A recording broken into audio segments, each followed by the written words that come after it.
Hola, mi nombre es Sergio Antonio Mazayala. Actualmente estoy cursando la licenciatura en enfermería en la Universidad de Valladolid, Yucatán, en la generación 2017-2021. Esa es mi tesis documental que trata acerca del plan de cuidados de enfermería estandarizado en accidente físico. Como objetivo general, diseñar un plan de cuidados en enfermería estandarizado al paciente con accidente físico a través de la metodología del proceso de atención enfermero, utilizando el pensamiento clínico y el lenguaje estandarizado Nanda-Nicky-No. Como objetivos específicos, describir el marco teórico que constituye al accidente físico a través de guías de práctica clínica y fuentes confiables, para poder establecer futuras intervenciones en el paciente. Identificar a través del proceso de evaluación los 20 principales diagnósticos de enfermería en la atención del paciente con accidente físico. Discriminar a través de la jerarquización de Marjorie Gordon los patrones funcionales afectados por el accidente físico para la atención de los pacientes a través de los cuidados estandarizados. Priorizar los diagnósticos de enfermería y jerarquizar de acuerdo al juicio crítico con base al accidente físico. Establecer los planes de cuidado a través de la intervención y actividades de atención de enfermería como una herramienta enfocada para la obtención de los resultados ante el accidente físico. Podemos definir como accidente físico a la mordedura de una serpiente que inocula su veneno a través de la mordedura, liberando toxinas en la sangre, provocándole al cuerpo humano lesiones, así como puede causar una necrosis y una falla multiorgánica. Se puede clasificar en 4: botrópico, crotálico, lachésico y lapídico. En el botrópico podemos clasificar en leve si después de 6 horas de observación pues la reacción es mínima y es leve. Y en el moderado si el tiempo de coagulación se va a presentar prolongadamente o incoagulable. Y en el severo pues si la sangre es incoagulable a pesar de que haya recibido un tratamiento inicial al momento de la mordedura. Y en el crotálico, que se va a subdividir en 3, el moderado, pues si después de las 3 horas no va a existir una fase neurotóxica.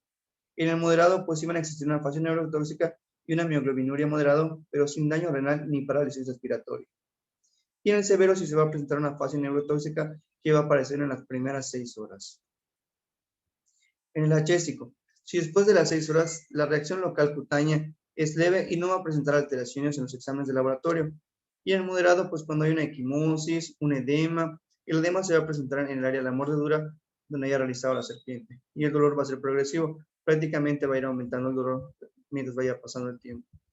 Va a existir alteraciones de la presión arterial, así como puede ser hipotensión o hipertensión. Eso va a ser dependiendo del paciente, de igual forma a la cantidad de toxinas que se vaya administrando. Se va a presentar una alteración en la conciencia. El paciente se va a poder encontrar orientado o desorientado. Y en el severo, pues se va a presentar un edema pues mucho más identificado, así como el dolor va a ser mucho más intenso y se va a presentar una equimosis y un enfrictema que va a aparecer de forma progresiva. En el lapídico, se va a subdividir de igual forma en 3. El leve, si es antes de los 30 a 60 minutos, no va a presentar fase neurotóxica. En el moderado, si en las 2 primeras horas se va a presentar fase neurotóxica, pero aquí no se va a presentar una dificultad respiratoria. Y en el severa, pues aquí va a presentar fases neurotóxicas con dificultad respiratoria y una dificultad para deglutir. Y el paciente puede presentar un estado de coma. Eso se va a deber a que va a existir una falla multiorgánica y los pulmones y los alveolos no van a estar funcionando adecuadamente. Como manifestaciones clínicas tenemos el botrópico, que se va a presentar un dolor local. Prácticamente aquí va a ser en el área de la mordedura. El edema que va a ser igual en el área y va a presentarse eritema, manchas rosáceas, cianóticas, así como una falla multiorgánica. En la falla multiorgánica se va a ver afectado lo que es el cerebro, el corazón, los riñones y los pulmones, entre otros órganos, así como va a presentar un sangrado espontáneo, una equimosis, una linfagitis y una necrosis. La necrosis es muy importante hacer el énfasis, ya que puede presentarse después de la mordedura, puede presentar una infección, una sepsis y posteriormente llegar a la necrosis. Puede presentar una hipotensión, una epistaxis, una gingivorragia, una hematuria, así como una melena y un sangrado de otros órganos.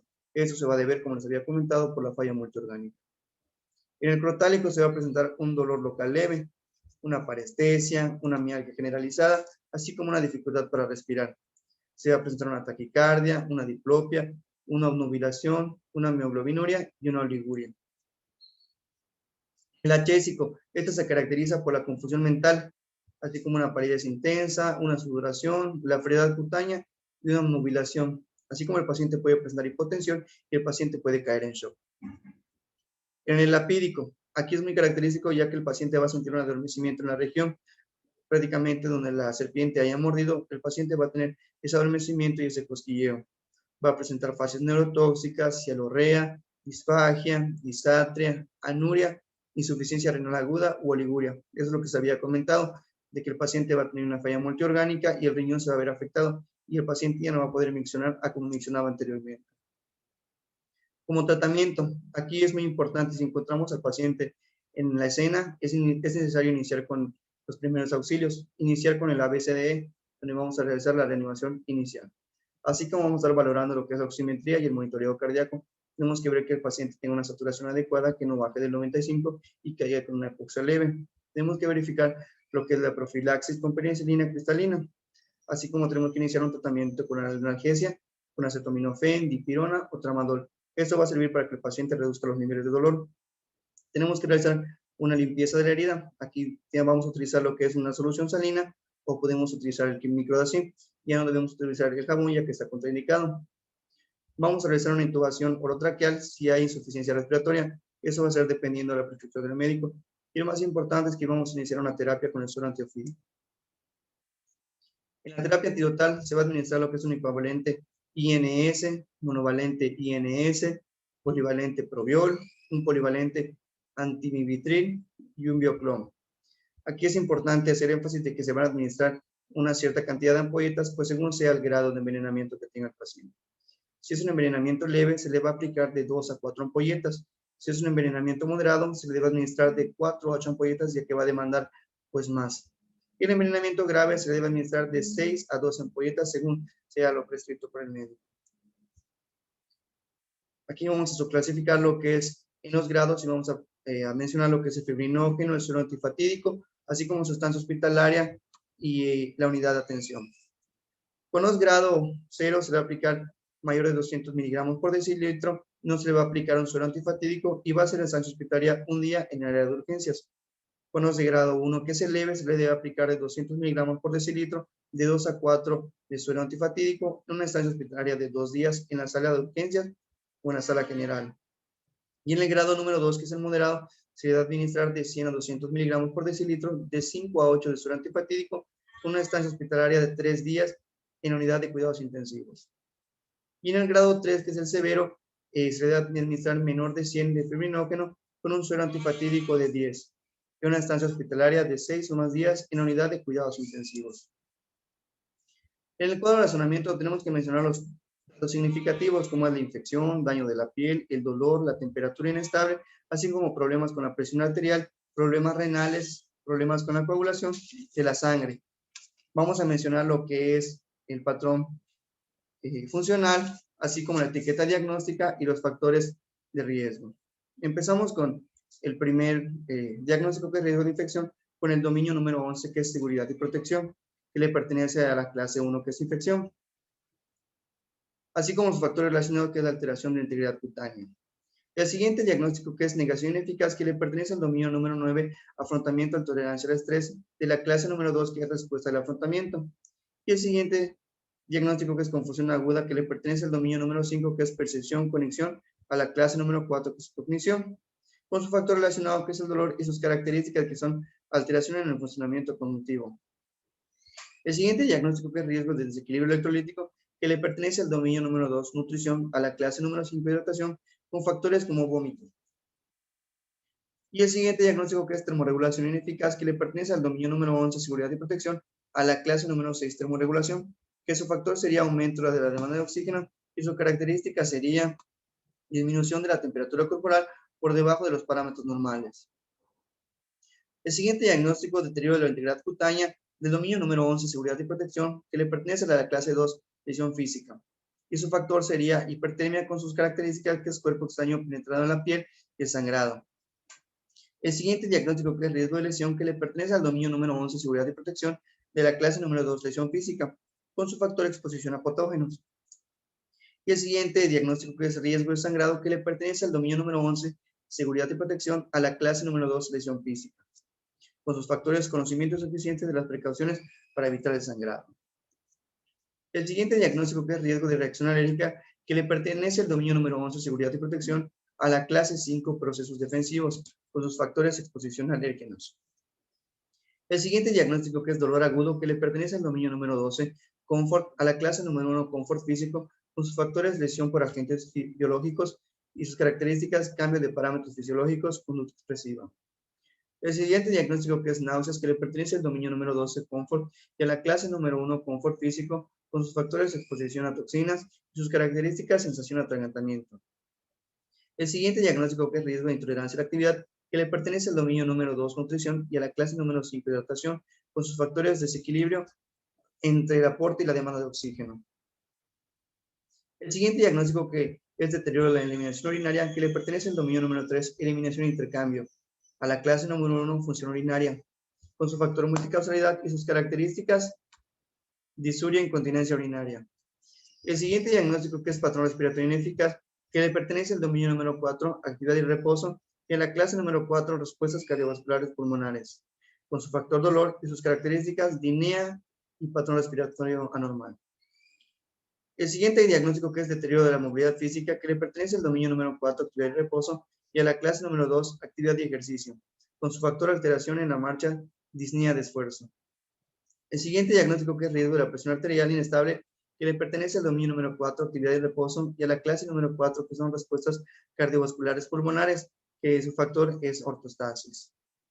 El siguiente diagnóstico, que es tumor, que le pertenece al dominio número 9, afrontamiento y tolerancia al estrés, en la clase número 3, que son respuestas de afrontamiento, con sus factores estímulos fóbicos y sus características, que son aumento de la presión arterial, náuseas y vómito. El siguiente diagnóstico, que es deterioro de la integridad tisular, que le pertenece al dominio número 11, seguridad y protección, a la clase número 2, lesión física, con su factor volumen de líquidos insuficiente y sus características, daño tisular, dolor agudo y el sangrado. El siguiente diagnóstico, que es riesgo de tromboembolismo venoso, que le pertenece al dominio número 11, seguridad y protección, de la clase número 2, a la lesión física, y su factor sería deshidratación. El siguiente diagnóstico, que es diarrea, que le pertenece al dominio número 3, que es eliminación e intercambio, a la clase número 2, con función gastrointestinal, que su factor es ansiedad, y sus características son dolor abdominal de eliminación mayor de 3 deposiciones líquidas en 24 horas. Posteriormente vamos a presentar los 10 principales diagnósticos que van a ser enfocados al accidente ofídico. El deterioro de la integridad tisular relacionado con volumen de líquidos insuficientes, como lo demuestra daño tisular, dolor agudo, sangrado. Riesgo de sangrado, como la evidencia, conocimiento insuficiente y las precauciones para evitar el sangrado. Patrón respiratorio ineficaz, relacionado con dolor, como lo demuestra disnea, patrón respiratorio normal. Riesgo de presión arterial inestable, como la evidencia, ortostasis. Náuseas, relacionado con exposición a toxinas, como lo demuestra sensación de atragantamiento. Riesgo de tromboembolismo venoso, como lo evidencia deshidratación. Dolor agudo, relacionado con lesión por agentes biológicos, como lo demuestra cambios de parámetros fisiológicos, conducta expresiva. Riesgo de infección, como la evidencia, alteración en la integridad cutánea. Riesgo de desequilibrio electrolítico, como la evidencia, diarrea, vómitos. Deterioro de la eliminación urinaria, relacionado con multicausalidad, como lo demuestra disuria, incontinencia urinaria. Ahora vamos a hablar acerca de los planes de cuidado. Iniciamos con el primer diagnóstico, que es deterioro de la integridad tisular relacionado con volumen de líquidos insuficiente, como lo demuestra daño tisular, dolor agudo, sangrado, que le pertenece al dominio número 11, seguridad y protección. Clase número 2, que es lesión física con el resultado de integridad tisular de la piel y membranas y mucosas. Se va a encontrar una escala de medición, el cual vamos a ir del 1 gravemente comprometido y al 5 no comprometido, con las indicadoras temperatura de la piel, sensibilidad, hidratación, perfusión tisular, integridad de la piel. El segundo apartado de la escala es 1 grave y 5 ninguno. Y los indicadores serían lesión cutánea, palidez, necrosis, induración.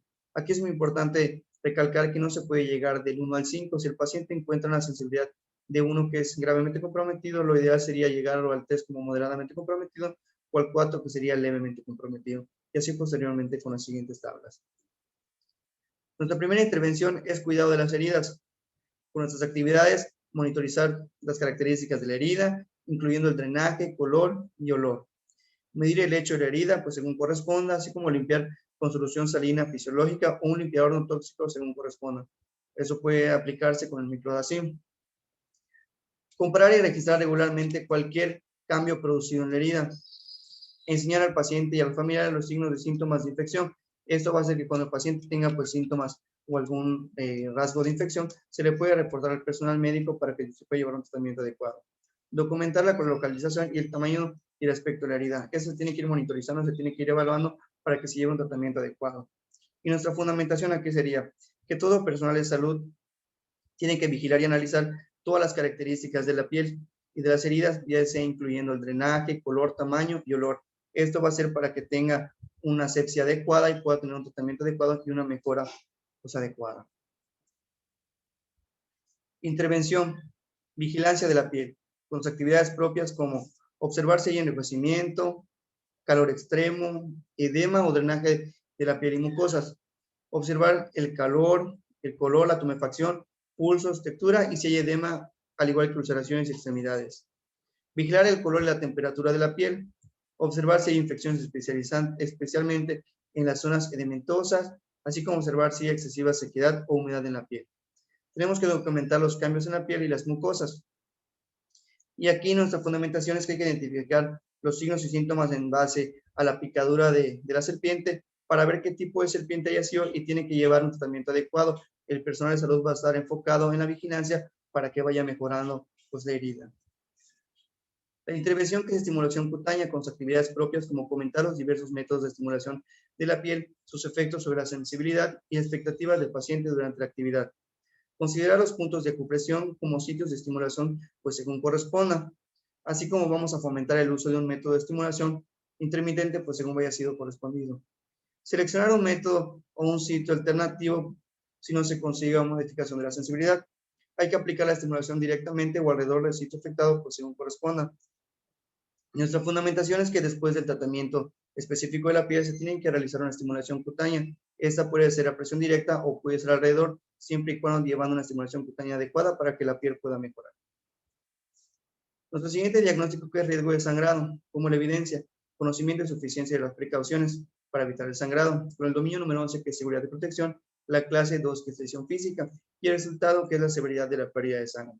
Tenemos una escala que va de 1 a grave y 5 en ninguno, con los indicadores como pérdida de la sangre visible, disminución de la presión arterial diastólica, pérdida de calor corporal, como palidez y piel y mucosas, así como la ansiedad. Como les había comentado, sería muy ambicioso llegar del 1 al 5. Hay que tener en consideración que tiene que llevar un tratamiento adecuado.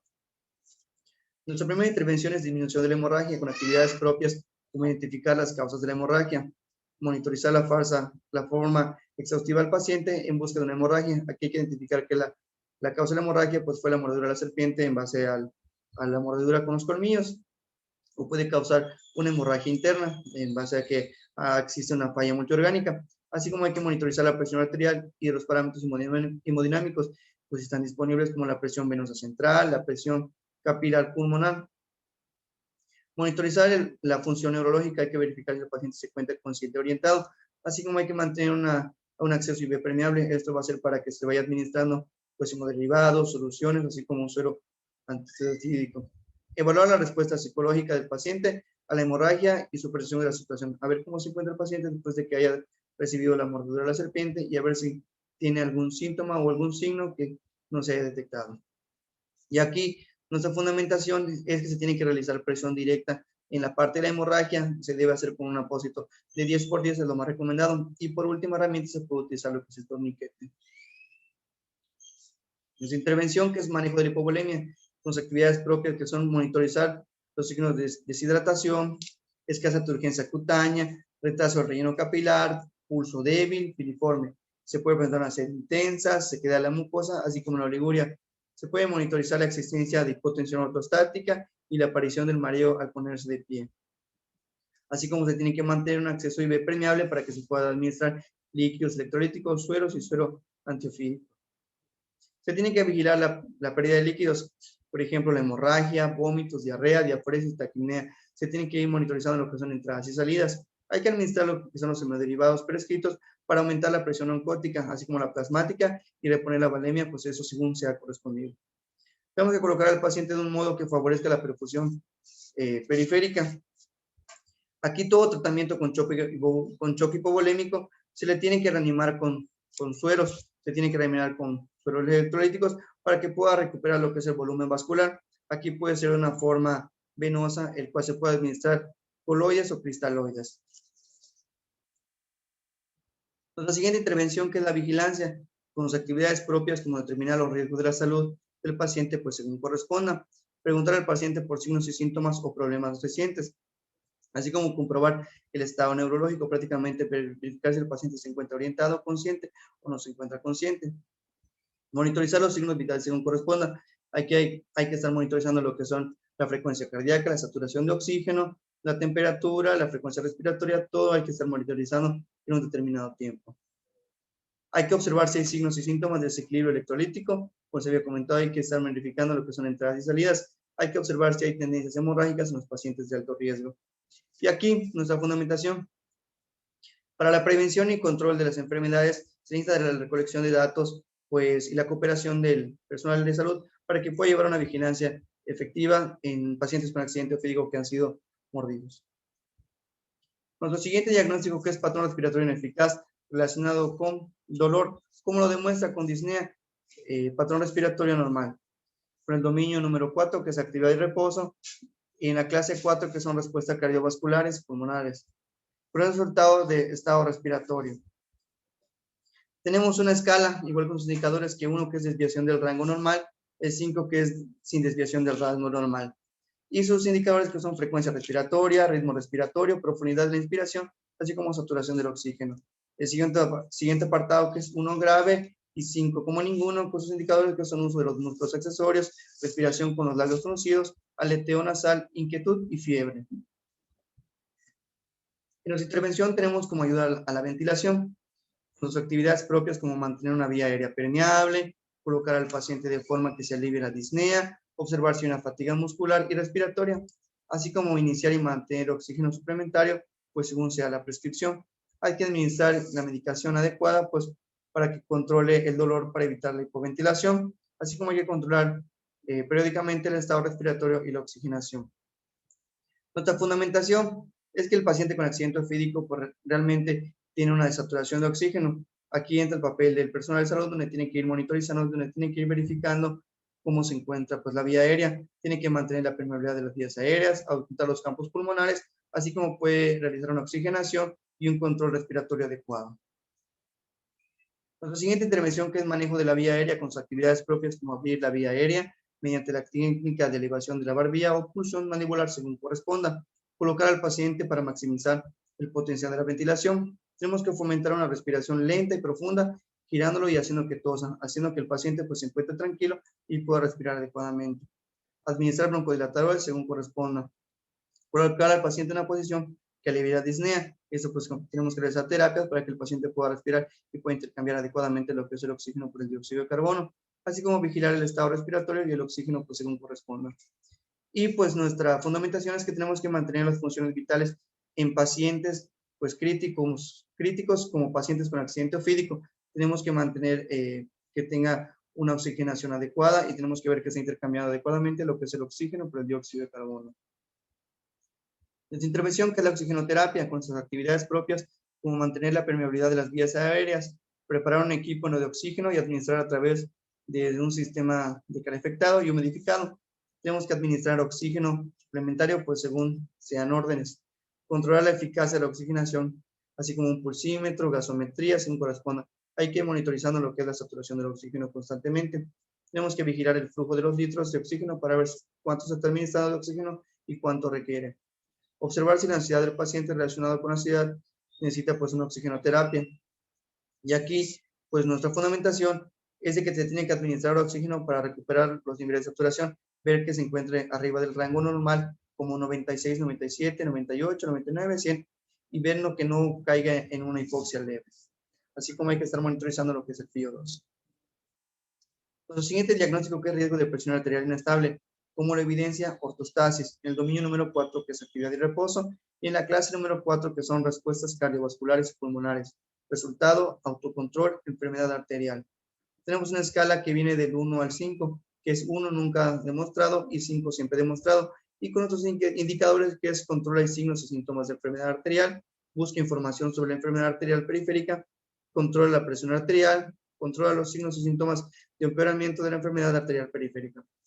Aquí nuevamente recordamos que tiene que ser pues de acuerdo a cómo vaya el tratamiento, no hay que ser ambiciosos llegando del 1 al 5. Su intervención, que es manejo de la hipotensión, sus actividades propias como obtener una historia clínica detallada para determinar el nivel de riesgo de hipotensión, incluyendo el uso de medicamentos. Tenemos que medir la presión arterial para determinar la presencia de hipotensión, definida como 90 pues como sistólica y 60 como diastólica en la presión general. Se puede realizar un electrocardiograma, pues o sea, la prescripción del médico, así como tenemos que determinar el tratamiento médico y su influencia sobre la hipotensión. Tenemos que vigilar las complicaciones pues de la hipotensión. Hay que estar monitorizando seguidamente a lo que es el paciente. Nuestra fundamentación es que tenemos que tener una terapia encaminada a la causa que haya derivado, pues ya sean la hipotensión, aquí ya es el accidente ofídico, y tenemos que verificar lo que son los agentes vasoactivos. Nuestra intervención, que es la administración de la medicación, con sus actividades propias, como seguir las 5 reglas de administración correcta pues, de la administración, verificar la recta o la receta a la orden de los médicos antes de administrar el fármaco. Prescribir o recomendar los medicamentos de acuerdo con la autoridad prescrita. Tomar nota de las alergias del paciente antes de la administración de cada fármaco y suspender los medicamentos si es adecuado. Aquí es muy importante hacer énfasis que no se puede administrar un medicamento si no tenemos la prescripción del médico y tenemos que tomar nota de todas las alergias que tenga el paciente ya que puede presentar efectos adversos si se le administra un medicamento al que es alérgico. Por eso es muy importante realizar la anamnesis.